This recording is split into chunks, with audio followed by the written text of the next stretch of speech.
very few people know that Fred was a yachty.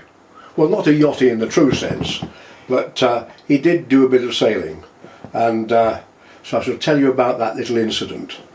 Back in the 70s and 80s, I was involved with a sail training organisation taking young people to sea, and we had 10 72-foot ketchers, big sailing boats, and we used to sail all over the place taking, as I say, we took I think 500 youngsters to sea every year, and we had one particular boat, the Francis Drake, quite a famous sailing boat, and when we were sailing back from Iceland, and we did a trip up to commemorate the end of the Cod War and to a message of goodwill to all the youngsters of Iceland, and anyway on the way back in bad weather the steering gear went, and we needed a replacement or some new thinking about how the steering gear should work, and I mentioned it to Fred, and he said, oh, he said, yeah, I can produce a new steering, I know how to design one. He said, I'll come with you sometime on sailing. So I said, well, come with us this weekend. I said, because we're doing a mates training weekend. This is what we used to do, was train our volunteer first and second mates on how to operate the boat and how to deal with the young crew. So we had training weekends at the end of the year in the off season, and we were having one this particular weekend. So I invited him along to a place called Glasson Dock, which is up near Lancaster. It's at the mouth of Morecambe Bay. And the Francis Drake was tied up along the quayside at about 7 or 8 o'clock in the evening, and we were all down below having a mug of tea, looking at the charts, and there was a tremendous thump on the deck, then followed by a much bigger thump, and we all looked up at the deck head, and Jack the skipper said, who the hell's that? And clambering down the steps came Fred, complete with his cap, just as if he'd been knocking a chimney down, you know, with his old jacket and waistcoat and massive big steel cap boots, so industrial boots. So the skipper said, you can't come on a yacht with boots like that. He said, you've just bloody jumped on the deck, which is sacred, and thrown your tool bag down on the deck. So Fred said, he lifted his boots up and they got big bits of rubber tyres screwed on the bottom. He said, they're yachty boots. He said, I've done them specially. So we all had a bit of a laugh, and he came and sat down. We gave him a mug of tea. We issued him with a set of yellow oilers and a safety harness and a clip-on and all the bits and pieces. So and that was it. And he was part of the crew, and a very popular part of the crew as well. Anyway, we all went in the pub and had a few beers, and we were going to set sail at about 3 o'clock in the morning, because at Glasson Dock you have to go when it's at top of the tide when the gates open, and you go down the Lune estuary, the river, on the ebb between the sandbanks and out into Morecambe Bay and the Irish Sea. So when we got back, we all got our heads down in the bunk and in our bunks, and we split the crew into 2 watches, a starboard watch and a port watch. So one watch is on duty all the time while the other watch is off duty.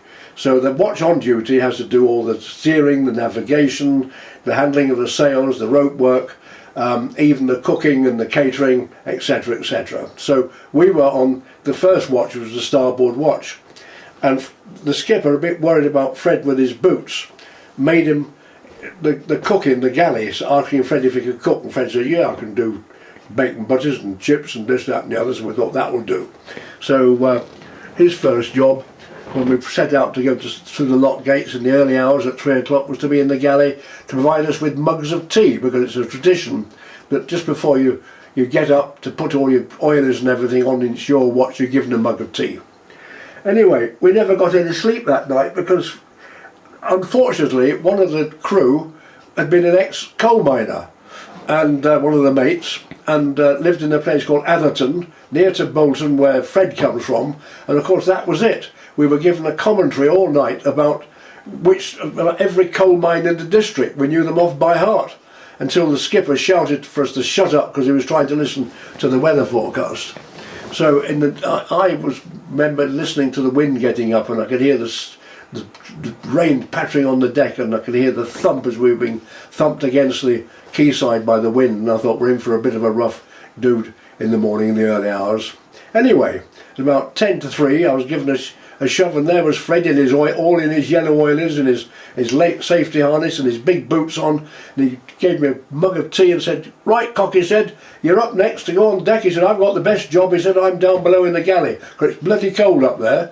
So that was it. Anyway, we locked out of Glasson Dock and sailed down the estuary, and as we got into the Irish Sea we started to take the waves, and she started to pitch and roll and everything. We got the sails up, and when we get to the end of Walney Island, which is at the southern end of the Cumbrian coast virtually, there's a buoy called Lightning Knoll Buoy, and it's got a bell on it, and you know where it is. If you can't even see it, you can hear it, this doleful bell clanging away. And we approached this thing in grey big seas, and it was cold and it was miserable, and you could hear this thing going dong, dong. Anyway, next minute the hatch opens and Fred bobs his head up and said, "I'm supposed we're at sea." He said, "Where's that church?" We said, "It's not a church, Fred, it's a bell on a buoy." He said, "Well, the bloody thing's cracked," he said. "They shouldn't have bells like that on buoys if they're cracked. They know nothing about buoys, Dinardi or bells." So anyway, there was a big to-do about that. Anyway, we got out to sea, and we were heading for the Isle of Man.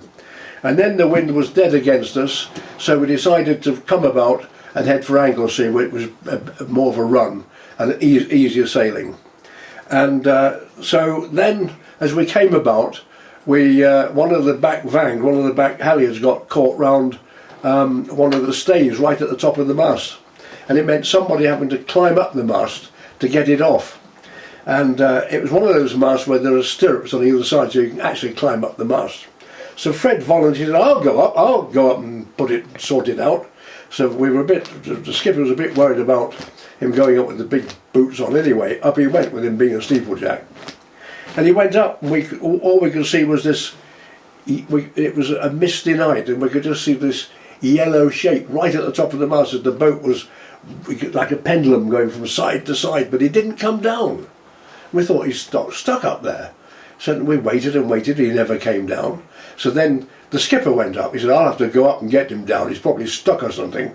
So Jack went up, and after about 10 minutes Jack came down. He said he won't come down, he loves it up there. He said he's sorted out exactly what's wrong with he said the whole design up there is bad, and the halyard shouldn't be getting caught, and he designed a new fitting that will fit there, and which is much better than the original one. He said he's wonderful. He said and he just loves it up there. Anyway, in the end Fred came down and went into the lazarette in the stern and sorted the steering gear out, and said he was going to design a new one altogether.